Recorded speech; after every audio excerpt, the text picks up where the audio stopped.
Welcome, Dean Taichman. It's my pleasure to have a conversation with you today. So thank you for joining. I wish you could be here in person, but this is the next best thing. Well, I thank want to just, you. Thank yeah, you, Dean McCauley. Wonderful to be here. just to give a brief background, Dr. Taichman graduated his undergrad from Villanova, and then he did his DMD at the University of Pennsylvania, went on to Harvard to do his DMSC and his perio training, and then a postdoc back at University of Pennsylvania in the medical school. And then he joined the University of Michigan and rose up the ranks as assistant, associate professor with tenure, full professor. He was awarded the Major Ash Collegiate Professorship and took on a variety of different director positions, but just notably his last position was Associate Dean for Research in the School of Dentistry. And then he joined the University of Alabama in 2019 as their dean. He's had a huge amount of accolades and really distinguished scholarship. I'll just mention a couple. He's a fellow of the American College of Dentists and the editor-in-chief, the inaugural editor and editor-in-chief of the Journal of Healthcare Leadership. He's received distinguished mentoring awards, and I could go on and on. His research has been in the bone marrow, in particular, how the bone marrow interfaces with bone and with cancers that metastasize to bone. So once again, Dean Taichman, I may call you Russ. Please. It's great to see you. We've been great friends and colleagues for many years. So thank you for joining. Thank you. It's a real pleasure to be here, and it's fun to see you. And again, it's a super honor. So thank you. Thank you for the nice comments also about my background. Well, you're a great person to comment on. Thank you. So this interview is largely about leadership, and although it will be available, generally, the original focus was for students to learn about leaders. And so I'm going to ask you a couple general questions and a couple more specific, but let's just start out and ask, why did you originally go to dental school? I mean, I know you have family members in the dental profession, and then, why dental school and why did you take an academic route? Well, thank you. Like many in college, I had a really fun freshman year. Not a lot of achievement, but a lot of fun. And at some point during the summer between my freshman and sophomore year, I realized that I needed to change my trajectory. And so I started thinking about what I liked and what I wanted to do. And I really liked biology. And I wanted to choose something that I knew. I chose dentistry because, as you mentioned, because my father is a dentist and was also a dental academic. So he set the bar pretty high for me. Exactly what I needed. It was exactly the sort of thing I needed when it came to choosing a career path. So I set my sights on dentistry. And after dental school, as you also mentioned, I chose to do a residency in periodontics and then pursue graduate work in basic and translational science. But it wasn't really until I was doing a postdoc and moonlighting as a periodontist that I came to realize that private practice was really hard. It was rewarding, but it was really hard, and it would not quench my intellectual curiosity for how the body works. So it was at that moment or some moment in when my fingers were wet in somebody's mouth that I learned that I really had to delve headfirst into an academic career. And I'm so glad that I had that opportunity. And much of those opportunities came with you by my side. So thank you so much. That's interesting. I guess I would have thought, since your father was an academician, that you would have thought about academics much earlier, but it wasn't until after you finished your perio residency. it was always in the back of my mind. It was always a possibility. I pursued it, but the clincher was when I realized I could be doing the private practice for the rest of my life, but it wouldn't address my intellectual curiosity. So I'm glad that I had that opportunity and that insight. It was for me, it was the right choice. Well, speaking of curiosity, one of the things that's always impressed me about you has been your curiosity and your love for generating new knowledge. I mean, this image shows you as a explorer, that was your hobby, but it really is kind of your life in general. And, I just feel like this is a time where science is at risk in our profession in particular. And so I'm just curious if you would comment on how you foster research and discovery in a dental school. Well, thank you. This is an exciting question, and obviously one with multiple answers at different schools. But for me, I've always believed that passionate people pursuing new knowledge will rise to the top. And the job of those in administration is to protect them, provide them with the resources they need, and really the time to flourish. It's also important to realize that research and discovery isn't for everybody, and that holding a dental degree is not necessarily all that you need to compete on a national level. So additional role of a dental administrator is support the mentoring and the training of dental students, junior and even mid-career and senior faculty as they learn, retool, and adapt to ever-changing scientific landscape. For me, I'm sure what I just said sounds like a hard road, and it is, but that said, given the chance to do it over again, I would not do anything else. Engaging in research and discovery is amongst the most exciting and rewarding academic endeavors anyone can imagine. Any faculty that is involved in that, I believe, would say that. And while there are valleys, those mountaintops are amazing, and they have the ability from that perspective to change minds in clinical practice. I think that dental academics affords the most wonderful adventures, as you would say, that one could imagine. And I strongly encourage anyone who is interested in learning more about biology and their world to actively pursue an academic path. I guarantee that from the top of those mountains, you would not have any regrets. So I think, your point about that, pursuing science is not for everyone is really important because, as we know, in a school of dentistry, we're largely training individuals to be clinical dentists. that's correct. Yeah. So if it's not for everyone, how do you identify who it is for when they may not even know themselves? Yeah, I think in some ways, what we need to do is provide a smorgasbord sort of learning opportunities, and people that will taste different things are the ones that are most likely to engage in that possibility. There are some who come in with a preconceived notion and already know what they want to do.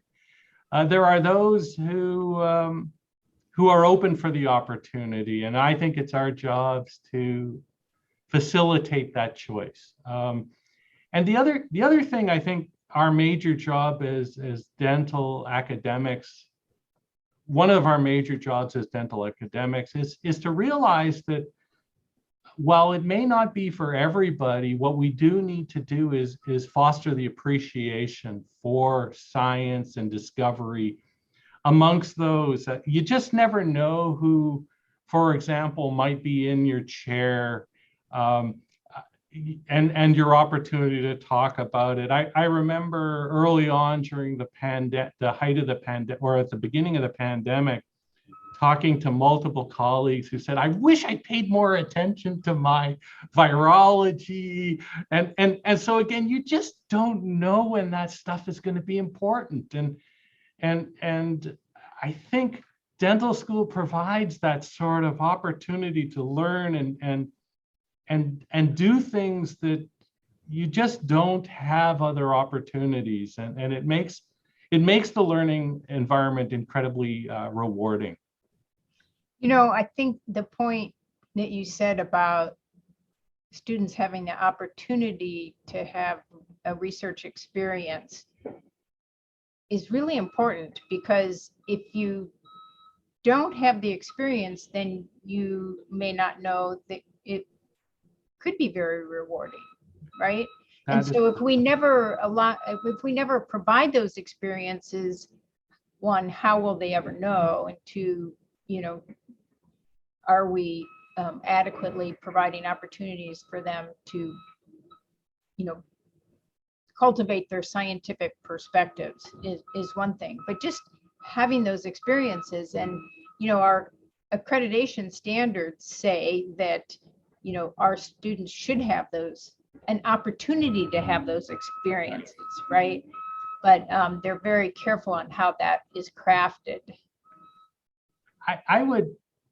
I totally agree. I will go back and change one statement that I made. I said research experiences, and what I think what I should have said is scholarship opportunities, because it doesn't have to be at the bench. It could be at the bedside, so to speak, or chairside. It could be diving into literature reviews and the bigger view of what scholarship is. I think is something that I think that can fit for very many more people.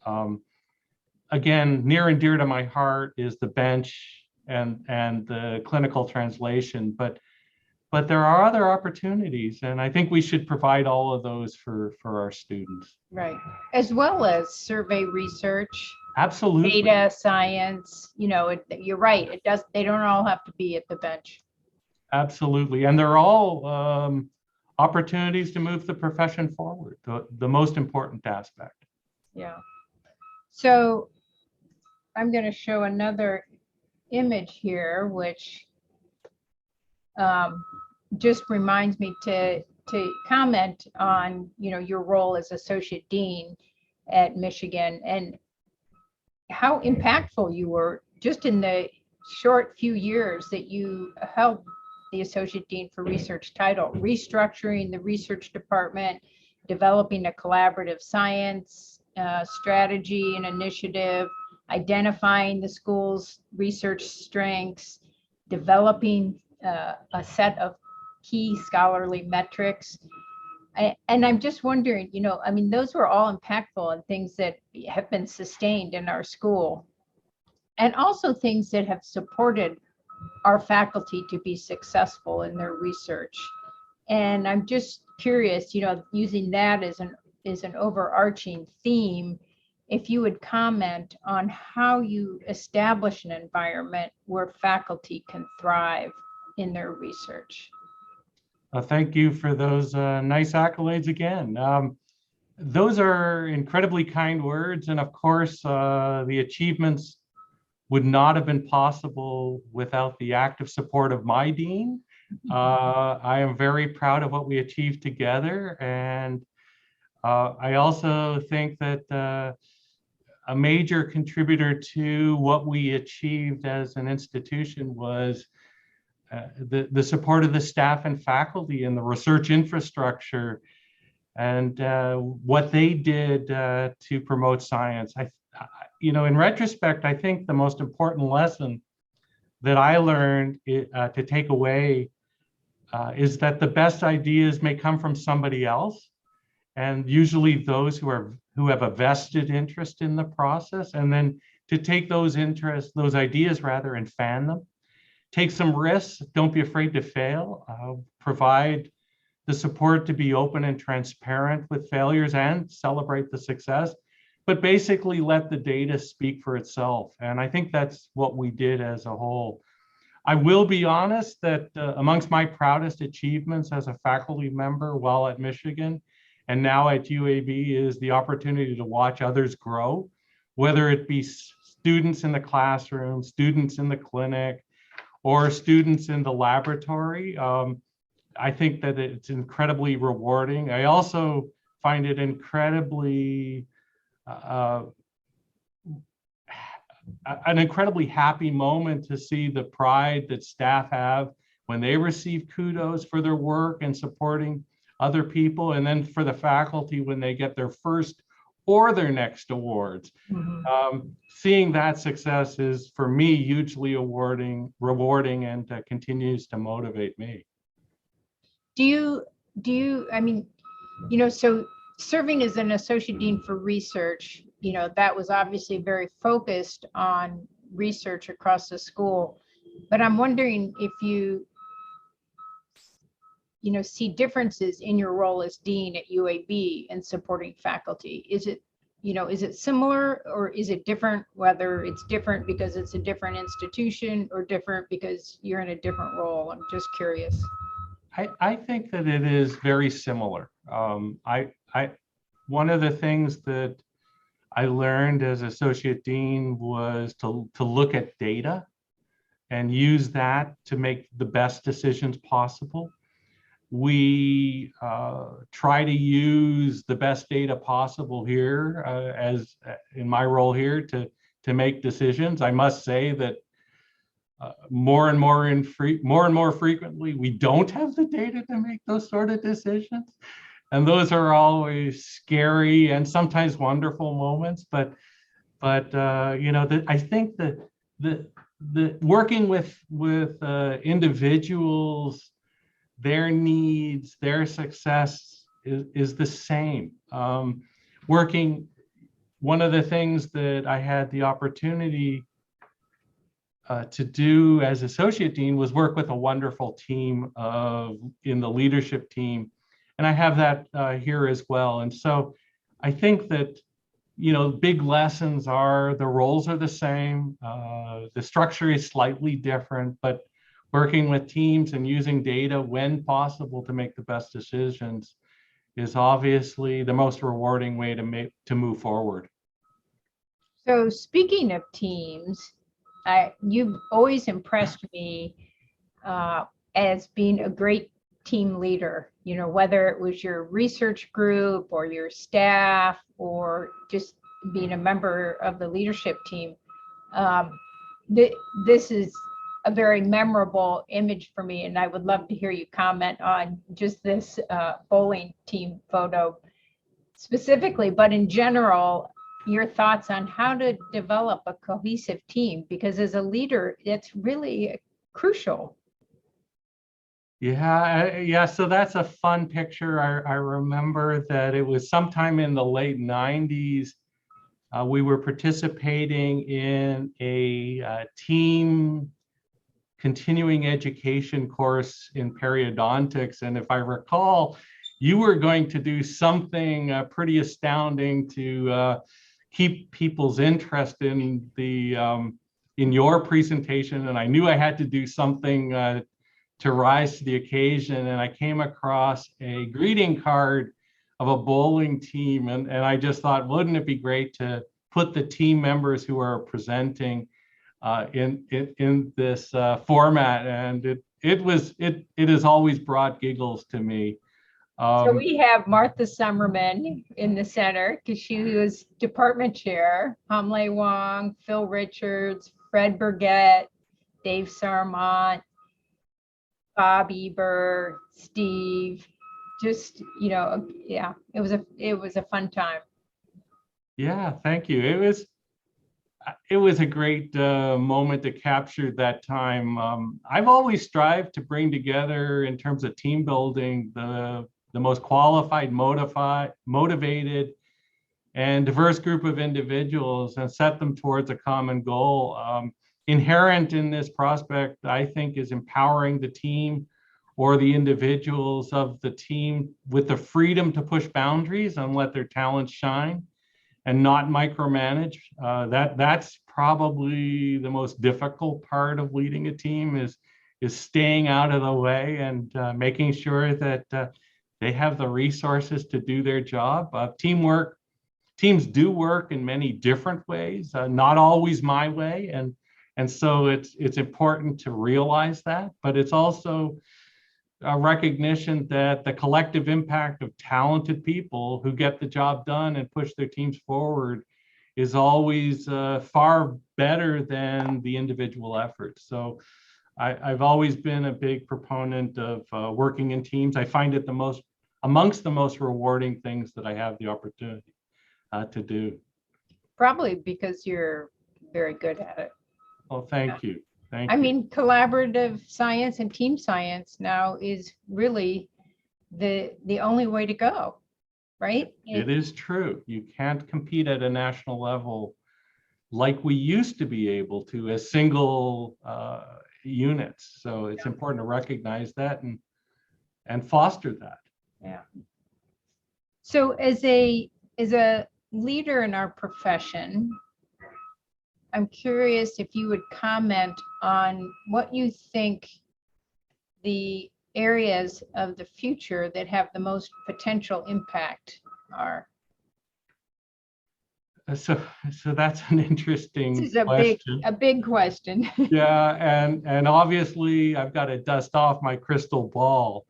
You know, the dental profession has always been impacted by multiple forces, sometimes internal and sometimes external.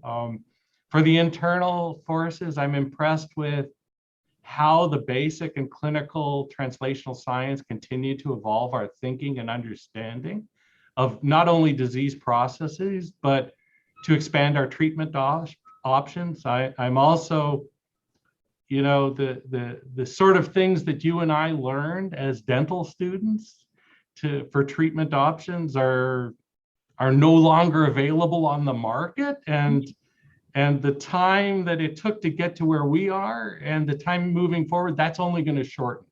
So I think it's important to realize that is happening right now. The digital revolution that's going on right now in our clinics is going to change how we teach and how we prepare our students for the future.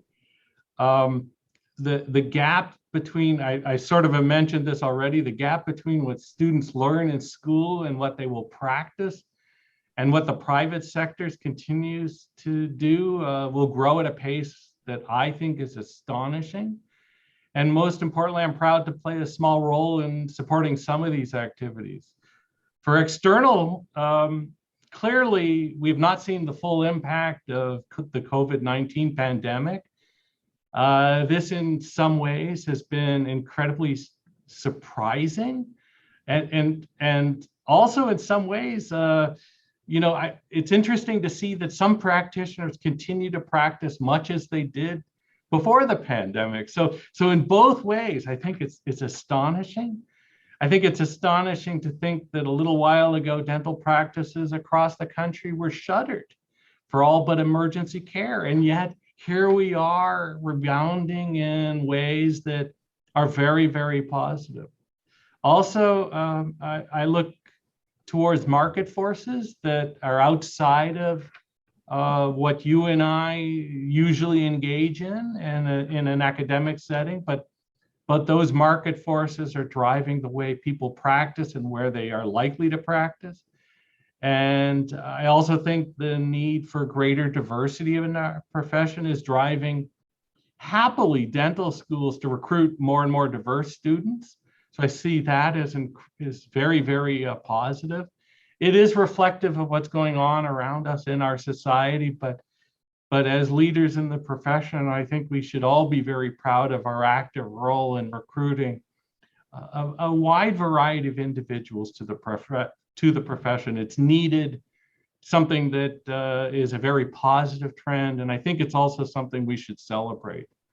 So yeah, that's you just, you know, packed a lot in there. There's a lot, you know. I think the issues around our profession moving very rapidly from a technology standpoint, you know, the digital impacts that you mentioned, to me just reiterates how important science is and how important educating our students in the scientific method, because we know they're going to be in practice experiencing things that they didn't experience in school. I mean, just think about the class that graduated in 2019 had no information at all about a pandemic, and probably, as you mentioned earlier, knew very little on virology. But did they have the tools to be able to assess the information and discern it critically to make the right decisions? I keep thinking back that in 1992, when I joined the Michigan faculty, I had not been on the internet. And here we are talking through a technology that really wasn't available, and all the possibilities that technology opens up for us, and the different learning opportunities, but also the different practice opportunities. I'm impressed with, when I reflect back over my short career, and that the changes have been pretty interesting. There's always disruptive moments, right? Like, the introduction of the electric drill, the introduction of anesthesia. In our lifetime, we saw the introduction of masks and gloves with the HIV pandemic, and now we're seeing an additional disruption. But I think the technological disruption is going to have a greater impact than anything else you and I have experienced. And we can be afraid of it, or we can welcome it. And I choose to welcome it. I may not understand it at all. I remember you famously saying that I would never turn to PowerPoint. Yeah, that is true. I did say that, but nevertheless. But did you ever change? Sadly, I did. But the truth is that those moments when you realize how impactful and how flexible you can be with these new technologies is often something that really moves us forward. And right, and these changes provide opportunities too, right? I mean, they're an impetus, and we hope they're an impetus for positive change in the long run. So my next question is a fairly general one as well, and it's about leadership. And I'm wondering if you have advice for students who are interested in, taking a leadership path. And I think it's particularly important to hear your response, because you led the initial leadership program in our school. So what advice would you give to students? That's a question near and dear to my heart. Thank you. The best advice I can give is step up. Learn to be a leader. You don't have to be born in that capacity, but understanding that there are opportunities that can present itself if you just say, I'm going to take that first step. Is really, I think, the important lesson. It's not that difficult, but it's incredibly rewarding. Unfortunately, the pool of talent is surprisingly small, and our profession needs student talent. That can be as practice leaders, practice innovators, organized dentistry, public health, private and governmental sectors. And of course, what's nearest and dearest to my heart is academic leadership.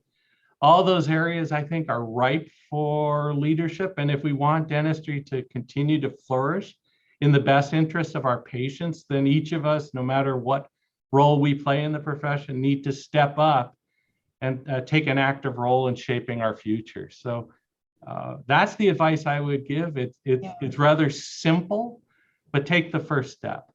And taking the first step, and I think importantly, an underlying message of what you said was that, everyone should have a leadership path. It shouldn't be just a certain segment of our students, because, our students will be leaders in their communities, leaders in our profession, and they should all step up Yes, absolutely. And I think that's why it's so important for dental schools to provide those opportunities to learn a little bit about leadership. It doesn't necessarily have to be what I envision as leadership, but there are opportunities, there are other visions, and they're all equally important and should be fostered. Mhm. Anything else that you'd like to add? Any topics that we didn't touch on, or just any final words of wisdom around leadership? Again, I want to thank you for the opportunity to participate. It's been fun to have a moment to reflect on my career with somebody that's been there at every step, and also to realize how bright the future is that we have before us. For students who are watching, listening, congratulations on choosing to study or pursue leadership in our profession. Fan those flames, whatever they may be.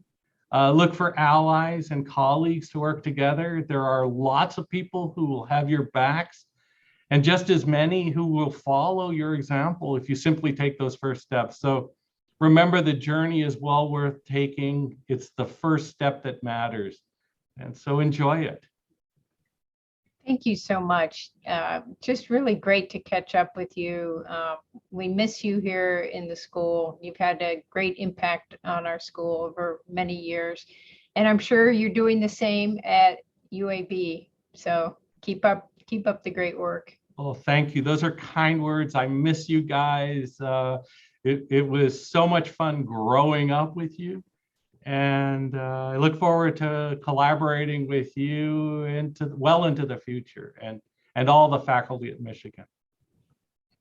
Can I can you still give the go blue? You still remember how to do that? Well, I definitely remember the go blue. Go blue. Go blue. Thanks, Russ. Yeah, thank you. Bye-bye. Bye-bye.